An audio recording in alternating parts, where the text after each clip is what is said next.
नमस्कार विद्यार्थियों। तो कैसे हो आप सभी लोग। उम्मीद है आप सभी लोग अच्छे होंगे। तो इससे जो पहले की कक्षाएं हुई थी उन कक्षाओं में हमने जो भारत के जो 12वीं कक्षा के इतिहास विषय का जो पहला विषय था ईंटें मनके तथा अस्थियां, उसके बारे में विस्तार से पढ़ा।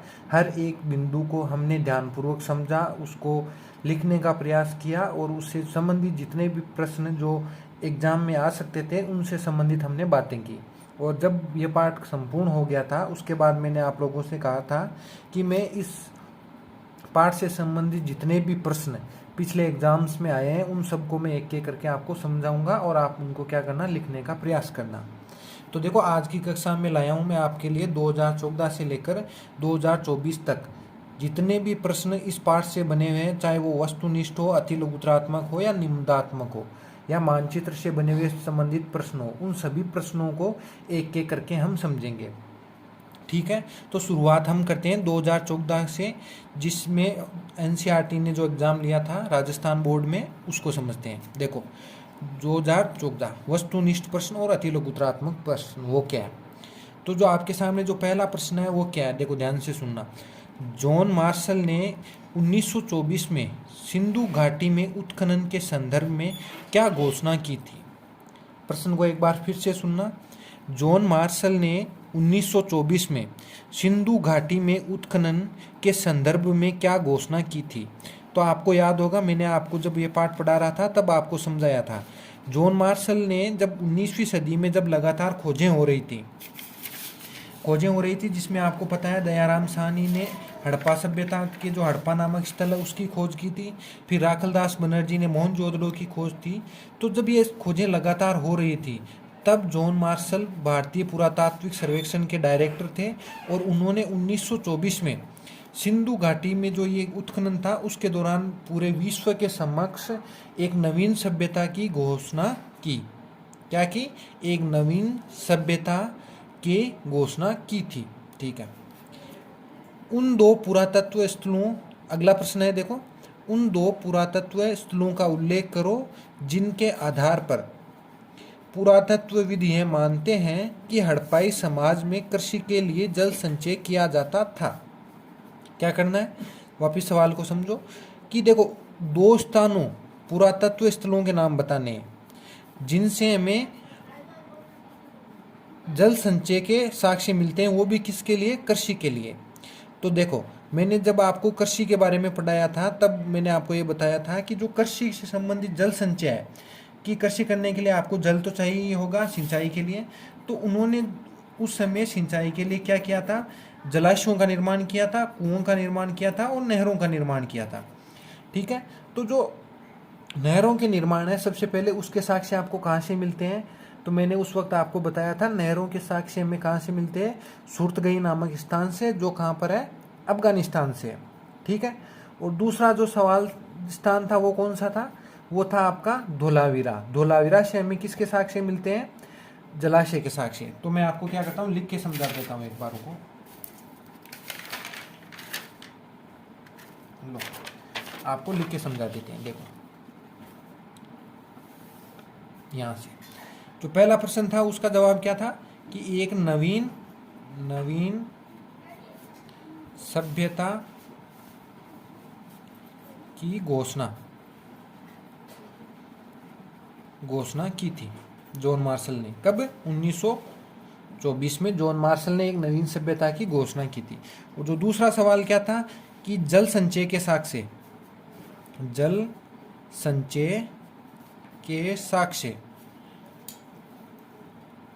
तो जल संचय के साक्ष्य कहाँ से प्राप्त होते हैं, तो धोलावीरा से आपको प्राप्त होता है,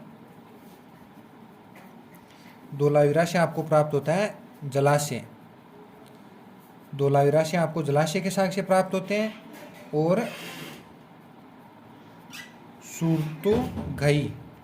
सुरतगई नामक स्थान से आपको नहरों के साक्ष्य प्राप्त होते हैं। और अगर कुओं की भी बात करें तो वो भी देख लो, कालीबंगा से वह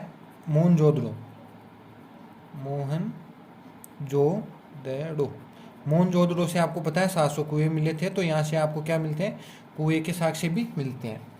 तो जो दूसरा प्रश्न था आपका क्या, कि उन दो पुरास्थलों के नाम का उल्लेख करो जिनके आधार पर पुरातत्वविद ये मानते हैं कि हड़प्पाई सभ्यता में कृषि के लिए जल संचय किया जाता था। तो वो दो स्थल कौन कौन से हैं? धोलावीरा, जहाँ से हमें जलाशय के साक्ष्य मिलते हैं, जलाशय का मतलब तालाब, तालाब के साक्ष्य मिलते हैं, और सुरतगही नामक स्थान से नहरों के साक्ष्य मिलते हैं, और कालीबंगा व मोहनजोदड़ो से कुएं के साक्ष्य हमें क्या मिलते हैं? प्राप्त होते हैं। ठीक है, तो ये हो गया आपका दूसरा प्रश्न। वो तीसरा प्रश्न क्या कहता है कि तीसरा प्रश्न क्या आता है? नगर योजना से आप क्या समझते हैं, और मोहनजोदड़ो की नगर योजना की 4 विशेषताएं लिखो। ठीक है, तो ये आपका सामने तीसरा प्रश्न है। इसको मैंने उस वक्त भी समझाया था और आज आपको वापस बता रहा हूँ। देखो, हम कर रहे हैं कौन सा पेपर? 2014 का, जो एनसीईआरटी ने कंडक्ट किया था, उस पेपर को हम कर रहे हैं। तो जो पहला सवाल था वो क्या था कि 1924 में जॉन मार्शल साहब ने जो सिंधु घाटी के उत्खनन से संबंधित क्या घोषणा की थी? तो उन्होंने एक नवीन सभ्यता की घोषणा की थी। ठीक है, और दूसरा सवाल क्या था कि हमें जल संचय के साक्ष्य कहाँ से प्राप्त होते हैं? उन दो पुरातात्विक स्थलों के नाम बताने। तो पहला था धोलावीरा, जहाँ से हमें जलाशय के साक्ष्य मिलते हैं, और सुरतगही नामक स्थान से नहरों के साक्ष्य मिलते हैं, वह कालीबंगा व मोहनजोदड़ो से कुएं के साक्ष्य मिलते हैं। और जो तीसरा प्रश्न है वो क्या है कि नगर योजना की 4 विशेषताएं। देखो, ये प्रश्न 2014 में आया है, याद रखना। अभी मैं आगे और बताऊंगा कब कब आया हुआ है ये प्रश्न, इसलिए ये प्रश्न क्या होता है आपके लिए इंपॉर्टेंट बन जाता है। ठीक है, मैं सारी विशेषताओं को एक बार वापस बता देता हूँ। आप क्या करना, अपने हिसाब से कोई सी भी 4 याद रख लेना। देखो, मैं भी देखता हूँ कि मैंने आपको जहाँ पर पढ़ाया था वो एक बार वापस देख लेते हैं। देखो, ये रहा जो मैंने उस दिन आपको पढ़ाया था तब।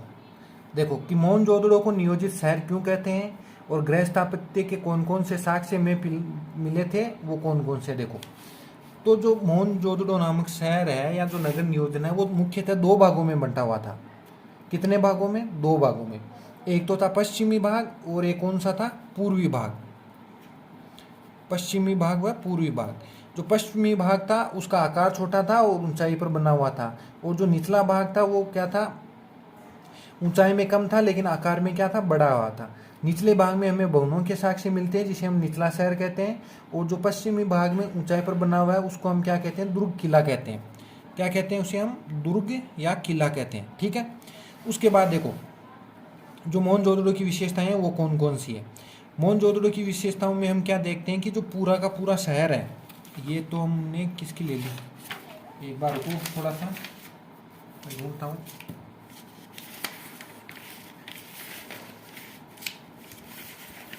हाँ, यहीं पर समझ लेते हैं। देखो, पूरा शहर 2 भागों में बंटा हुआ था। ठीक है, ये आपकी पहली विशेषता होगी। दूसरा, पूरा शहर नियोजित था, क्योंकि वो पहले क्या करते थे? पहले नगर नियोजन, उसी में लिख लेते हैं उनको।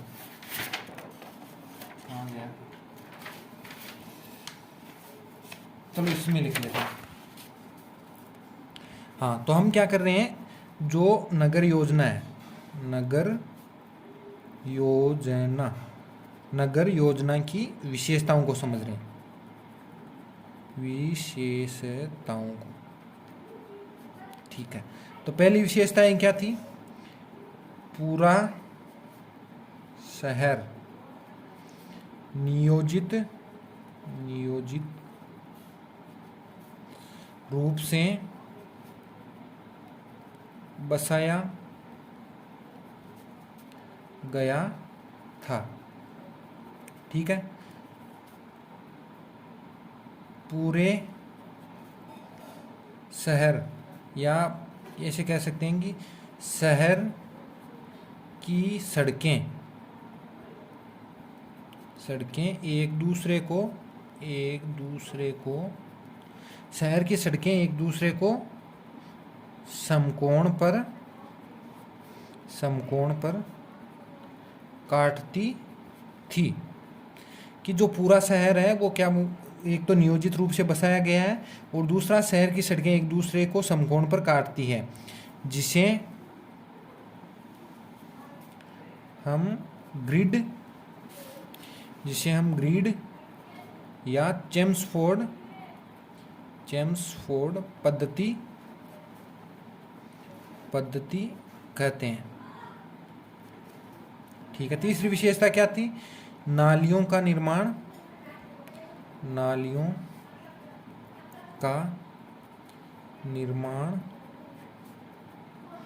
किया गया था। नालियों का निर्माण किया गया। चौथी विशेषता क्या थी? भवनों के निर्माण से पूर्व चबूतरों का निर्माण किया जाता था। तो देखो, ये हो गई आपकी 4 विशेषताएं। नगर नियोजन की 4 विशेषताएं बतानी थी। आपका तीसरा प्रश्न था 2014 के जो एग्जाम में आया हुआ था। वो क्या था समझो। प्रश्न था कि नगर नियोजन की विशेषताएं बताओ, वो भी कौन सी? 4 विशेषताएं। तो हमने क्या बताया कि जो पूरा शहर था वो नियोजित रूप से बसाया गया था और 2 भागों में बंटा था। अब उनके नाम भी आप लिख सकते हो। ठीक है। दूसरी विशेषता क्या है? शहर की सड़कें एक दूसरे को समकोण पर काटती थी, जिसे हम ग्रिड या चेम्सफोर्ड पद्धति कहते हैं। ठीक है। तीसरी विशेषता क्या है? नालियों का निर्माण किया गया था। और चौथी विशेषता, भवनों के निर्माण से पूर्व चबूतरों का निर्माण किया गया था। ये आपकी क्या होगी? जो नगर नियोजन है उसकी क्या होगी? 4 विशेषताएं होगी, जो मैंने आपको क्या कर दिया, बता दी है। ठीक है। उसके अलावा भी कोई विशेषताएं हैं तो आप क्या करना, उनको लिख देना। यह आपका हो गया 2014 में जो आया हुआ पेपर था उसके सारे के सारे प्रश्न। तो एक बार वापस बताता हूँ, ध्यान से सुनना। जॉन मार्शल ने 1924 में सिंधु घाटी के उत्खनन के संदर्भ में क्या घोषणा की थी?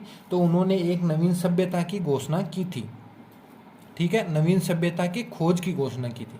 दूसरा सवाल क्या है? उन 2 पुरातत्व स्थलों का उल्लेख करो जिनके आधार पर पुरातत्वविद यह मानते हैं कि हड़प्पाई समाज में कृषि के लिए जल संचय किया जाता था। तो हमें 2 पुरातात्विक स्थल मिलते हैं, वो कौन से हैं? पहला स्थान कौन सा है? धोलावीरा, जहाँ से हमें किसके साक्ष्य मिलते हैं? जलाशय के या तालाब के साक्ष्य मिलते हैं। ठीक है।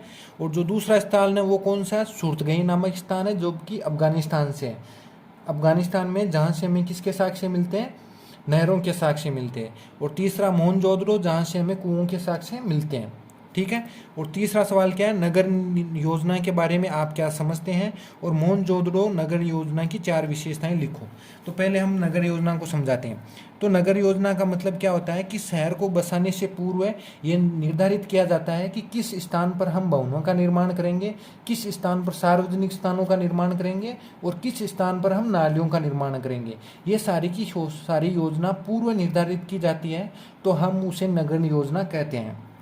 और मोहनजोदड़ो की नगर नियोजन की 4 विशेषताएं कौन कौन सी है? पहली विशेषता यह है कि पूरा का पूरा जो मोहनजोदड़ो शहर है वो 2 भागों में बंटा हुआ था। जो छोटा भाग था वो ऊंचा था, जिसे हम दुर्ग कहते हैं, और जो निचला भाग था वो बड़ा था, उसे हम क्या कहते हैं? उसे हम निचला शहर कहते हैं। पहली विशेषता हो गई। दूसरी विशेषता, पूरे के पूरे मोहनजोदड़ो शहर में जल निकासी के लिए एक उत्तम व्यवस्था की गई थी, नालियों का निर्माण किया गया था। दूसरी विशेषता हो गई। तीसरी विशेषता क्या है कि शहर की सारी सड़कें एक दूसरे को समकोण पर काटती है, जिसे हम ग्रिड पद्धति या चेम्सफोर्ड पद्धति कहते हैं। तीसरी विशेषता होगी। और चौथी विशेषता ये क्या है कि जो भवनों का निर्माण है उनके निर्माण से पूर्व चबूतरों का निर्माण किया गया था, जिनके आधार पर निश्चित आकार में भवनों का निर्माण किया गया था। ये सारी की सारी क्या होगी? 4 विशेषताएं होगी। आई होप आपको समझ में आ गया होगा। तो देखते हैं अब 2013 के प्रश्न। उन दो पुरास्थलों के नाम लिखिए जहाँ से खेत जोतने के लिए हड़प्पा संस्कृति ने बैलों का प्रयोग किया था। तो देखो, बैलों के प्रयोग के लिए आपको खेत जोतने के लिए जो साक्ष्य मिले हैं वो कौन कौन से हैं? तो मैंने आपको याद करवाया था कि जो बैल है वो चढ़ने के लिए कहाँ पर जाते हैं? वो जाते हैं हरियाली में। और हरियाली में क्या चढ़ते हैं? बैल चढ़ते हैं। और बैल चलने के लिए कहाँ पर जाते हैं? वन में। और वन में क्या होती है? हरियाली। तो उससे आपको याद आया होगा कि जो बैलों के साक्ष्य है वो हमें कहाँ से मिलते हैं? बनावली से मिलते हैं। और बनावली कहाँ पर है? हरियाणा में। और दूसरा स्थान कौन सा है? चोलिस्तान, जहाँ पर हमें मिट्टी के बने हुए बैलों के खिलौने मिले हुए हैं, वो भी जिसके आधार पर हम कह सकते हैं कि जो बैल है वो खेत जोतने के लिए काम में लिए जाते थे। तो वो दो स्थल कौन कौन से हैं? पहला बनावली जो कि हरियाणा में है, और दूसरा कौन सा है? चोलिस्तान जो कि पाकिस्तान में। ठीक है, 2013 का दूसरा प्रश्न, भारतीय पुरातत्व के डायरेक्टर रहे किन्हीं दो पुरातत्ववेताओं के नाम लिखिए। तो जो भारतीय पुरातात्विक सर्वेक्षण है उनके जो पहले डायरेक्टर हैं उनका नाम क्या है? आपको मैंने बताया था। तो उसका जो पहले डायरेक्टर थे उनके नाम है अलेक्जेंडर कनिंघम, और जो दूसरे डायरेक्टर जिनका नाम हमारे संदर्भ में आता है उनका नाम है जॉन मार्शल, और तीसरे जो डायरेक्टर रहे थे वो कौन थे? RM wheeler. तो मैंने आपको 3 डायरेक्टर के नाम बता दिए। और अगर भारतीय डायरेक्टर के नाम याद रखना चाहते हो तो देखो उन्होंने पूछा ही यही है, भारतीय पुरातत्व के डायरेक्टर रहे किन्हीं दो पुरातत्ववेताओं के नाम लिखिए। तो देखो मैं पहले अंग्रेजों के नाम बताता हूँ, फिर भारतीयों के नाम बताता हूँ। तो अंग्रेज कौन रहे हैं? जॉन मार्शल रहे हैं, अलेक्जेंडर कनिंघम रहे हैं, और व्हीलर रहे हैं। ठीक है, और अगर भारतीयों की बात करूँ तो कौन कौन रहे हैं?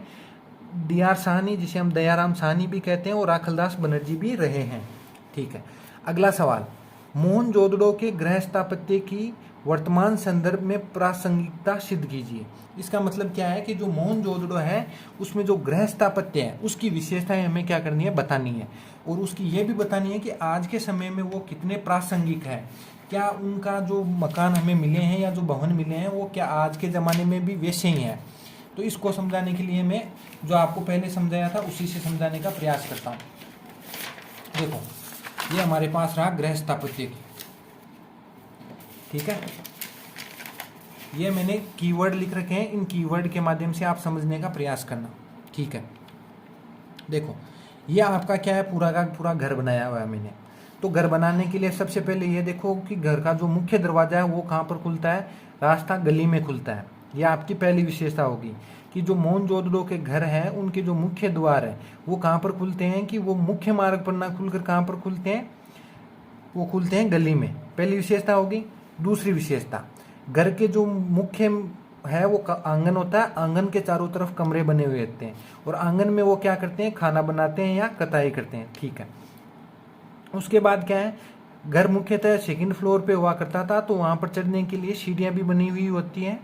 और अगर अगली विशेषता देखिए तो वो क्या है कि जितने भी हमें जो ग्रह है, गृह स्थापत्य, वो हमें कहाँ पर मिलते हैं? साक्ष्य निचले शहर में मिलते हैं। और अगली विशेषता क्या है कि जो फर्स्ट फ्लोर है वहाँ पर क्या है? खिड़कियाँ नहीं है, और स्नान घर बनाया हुआ है प्रत्येक घर में, और जो स्नान घर है उसकी जो फर्श है उसको चिकना किया गया है, वो भी कहाँ से? ईंटों से। ठीक है, और जो घर का स्नान घर है वो उसको मुख्यतः एक नाली से जुड़ा हुआ होता था। और अगली विशेषता क्या है कि अगर कोई रास्ते से जा रहा है तो वो घर के अंदर ताक झांक नहीं कर सकता था, यानी कि घर की बनावट कुछ इस प्रकार थी कि उनकी निजता का पूरा ध्यान रखा जाता था। और घर में एक कमरा ऐसा हुआ करता था जहाँ पर कुआं बना हुआ होता था, उस कुएं से आने जाने वाले राहगीर आसानी से पानी पी सकते थे। तो ये हो गई आपकी क्या? गृह स्थापत्य की विशेषताएं। अब एक एक करके वापिस समझना। घर में मुख्य आंगन हुआ करता था, आंगन के तरफ चारों तरफ क्या हुआ करते थे? कमरे बने हुए थे। ठीक है, दूसरा, आंगन में क्या करते थे? मुख्यतः कताई व खाना बनाने का काम कहाँ पर होता था? आंगन में हुआ करता था। ठीक है, दूसरी विशेषताएं क्या है कि घर में एक कमरा ऐसा हुआ करता था जहाँ पर कुआं बना हुआ था, और उस कुएं से आने जाने वाले लोग पानी पिया करते थे। ठीक है, तीसरे, घर का जो मुख्य द्वार है वो मुख्य मार्ग पर ना खुलकर जो गली होती थी उसमें खुलता था। यह आपकी तीसरी विशेषता होगी। चौथी विशेषता क्या है कि जो प्रथम तला है, प्रथम तला का मतलब जो ग्राउंड फ्लोर है उस पर क्या हुआ करती थी? खिड़कियां नहीं हुआ करती थी। वो उनकी घर की निजता का ध्यान रखते थे। ठीक है, अगली विशेषता क्या है कि प्रत्येक घर में जो जल निकासी प्रणाली की पूर्ण व्यवस्था थी। प्रत्येक घर नालियों से जुड़ा हुआ था, और घर का एक कमरा ऐसा था जो सीधा का सीधा नाली से जुड़ा हुआ था। ठीक है, और अगली विशेषता क्या है? घर में एक कमरा ऐसा हुआ करता था जहाँ पर स्नान कार्य किया जाता था, यानी कि प्रत्येक घर में स्नान घर हुआ करते थे। तो ये क्या है? सारी की सारी जो मोहनजोदड़ो है उसकी जो क्या बोलते हैं गृह स्थापत्य, उसकी विशेषता होगी। तो पहले हमने नगर नियोजन की विशेषता समझी थी, और अब हमने किसकी समझी है? गृह स्थापत्य की। तो ये आपका हो गया 2013 का जो पेपर है वो भी कंप्लीट। वापिस एक बार करते हैं। उन दो पुरा स्थलों के नाम लिखिए जहाँ से खेत जोतने के लिए हड़प्पा संस्कृति में बैलों का प्रयोग हुआ था। तो वो 2 स्थल कौन कौन से हैं? पहला बनावली जो कि हरियाणा में है, दूसरा चोलिस्तान जो कि अब वो आपका पाकिस्तान में है। और भारतीय पुरातत्व के जो डायरेक्टर हैं उनके 2 नाम मैं बता रहा हूँ, आपको याद रखना, Alexander Cunningham, John Marshall, wheeler, Dayaram Sahni, Rakhaldas Banerjee. ठीक है। और मोहनजोदड़ो की गृह स्थापत्य की वर्तमान संदर्भ में क्या प्रासंगिकता है? तो आज भी घर में बीच में आंगन होता है, आज भी घर में एक रसोई होती है, आज भी घर में एक स्नानघर होता है, आज भी घर की जो स्नानघर है वो नालियों से जुड़ा होता है, आज भी हम घर के जो फर्स्ट फ्लोर है उस पर क्या खिड़कियां नहीं रखते। ये सारी की सारी विशेषताएं वर्तमान में भी प्रासंगिक है। तो 2014 और 2013 का पेपर आप लोगों ने देख लिया है। अब हम देखते हैं 2015 का पेपर, वो क्या कहता है। तो पहला सवाल क्या है? इतिहासकार धार्मिक परंपरा के इतिहास का पुनर्निर्माण करने के लिए किन किन स्रोतों का प्रयोग करते थे? तो मैंने आपको जो आखिरी बिंदु था, इतिहास से अतीत से जोड़कर देखना, यानी कि इतिहास का पुनर्निर्माण, उनके लिए किन किन स्रोतों का प्रयोग करते थे? तो आपको पता है वो पुरातात्विक साक्ष्यों का प्रयोग करते थे। उनमें क्या क्या थे? उनमें थे मृद भांड थे, मनके थे, आभूषण थे, ईंटें थी। ये सारे के सारे क्या थे? उनके इतिहास के पुनर्निर्माण के स्रोत थे। लेकिन अगर बात करें धार्मिक परंपराओं की, तो धार्मिक परंपराओं के लिए जो मैंने आपको साक्ष्य दिए थे उन साक्ष्यों को एक बार मैं वापस याद कराता हूँ, आप याद करने की कोशिश करना। और अगर नहीं समझ में आए तो जो 11 जो आपका इससे पहले वाला वीडियो है उसमें देखना, सब चीज़ें समझ में आ जाएगी। ठीक है। तो देखो एक एक करके हम समझते हैं। तो जो पहली विशेषताएं हैं वो याद करना आप, वो क्या है? इतिहासकार को जिन भी वस्तुओं की हमें जानकारी नहीं समझ में आती उनको वो क्या करते? धार्मिक स्रोतों से जोड़कर देखने का प्रयास करते हैं। जैसे उन्हें एक मुद्रा मिलती है, उस मुद्रा में उन्हें प्रकृति के कुछ चिन्ह मिलते हैं, जानवरों के कुछ चित्र मिलते हैं, उसके आधार पर वो ये कह देते हैं कि जो हड़प्पावासी है वो प्रकृति की पूजा करते थे। पहली विशेषता होगी। दूसरा, उन्हें एक विशिष्ट मानकीकृत मुद्रा में एक पुरोहित की मूर्ति मिलती है, जिसके आधार पर वो कहते हैं कि यह पुरोहित राजा हुआ करता था और यही धार्मिक अनुष्ठान हुआ करता था। दूसरी विशेषता समझ में आ गई। तीसरी आपको क्या मिलती है? उन्हें एक मूर्ति मिलती है जिसमें एक स्त्री है जो कई सारे गहने पहने हुई है और एक मुकुट जैसा कुछ पहनी हुई है। उसके आधार पर वो कहते हैं कि ये मातृ देवी है और इसी की वो क्या करते थे? हड़प्पावासी पूजा करते थे। और अगला विशेषताओं में हम देखें तो क्या है कि मोहनजोदड़ो और कालीबंगा से उन्हें कई सारी वेदियाँ मिलती है। वेदियों का मतलब वो ये बताते हैं कि यहाँ पर यज्ञ वगैरह किया जाता होगा। ठीक है। और एक विशाल स्नानागार मिलता है, उस स्नानागार पर वो उसका प्रयोग किसके लिए करते थे? धार्मिक अनुष्ठान के लिए करते थे, ऐसा उन इतिहासकारों का मानना है। और इन सब साक्ष्यों के आधार पर वो क्या करते हैं? इतिहास का पुनर्निर्माण। तो एक एक करके वापस बताता हूँ, याद रखना। पहला कौन सा था? पहला था आपका जो प्राचीन लिपियाँ जो क्या मिलते हैं आपको? मोहरें और आभूषण, वो क्या रे मोहरें मिलती हैं ना, उन मोहरों पर किसके मिलते हैं? प्रकृति और जानवरों के चित्र मिलते हैं। उनके आधार पर वो धार्मिक तुलना करते हैं। दूसरा, कहीं पर शिव जैसी आकृतियाँ मिलती है, जो शिवलिंग जैसी आकृतियाँ मिलती है उनकी तुलना वो शिवलिंग से करते हैं।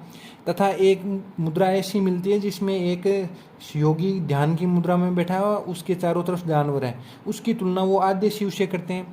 तथा एक पुरोहित की मूर्ति मिलती है जिसे वो पुरोहित की तुलना करते हैं और ये कहते हैं कि ये पुरोहित ही राजा है और धार्मिक अनुष्ठान कराता है। और एक जो विशाल स्नानागार मिलता है उसका उपयोग वो सामूहिक अनुष्ठान व स्नान के लिए प्रयोग करता हुआ बताता है। एक स्त्री की मूर्ति मिलती है जो कई सारे गहने पहने हुई है और एक मुकुट जैसा लगाया हुआ है, उसको वो क्या कहते हैं? मातृ देवी कहते हैं। तो इन सब के आधार पर वो क्या करते हैं? धार्मिक स्रोतों की व्याख्या करते हैं और इतिहास का पुनर्निर्माण करते हैं। अगला सवाल, मोहनजोदड़ो की सभ्यता की प्रमुख विशेषताओं को बताओ। तो ये मैंने दोनों बता रखी है, गृह स्थापत्य समझा देना और दूसरा नगर नियोजन समझा देना।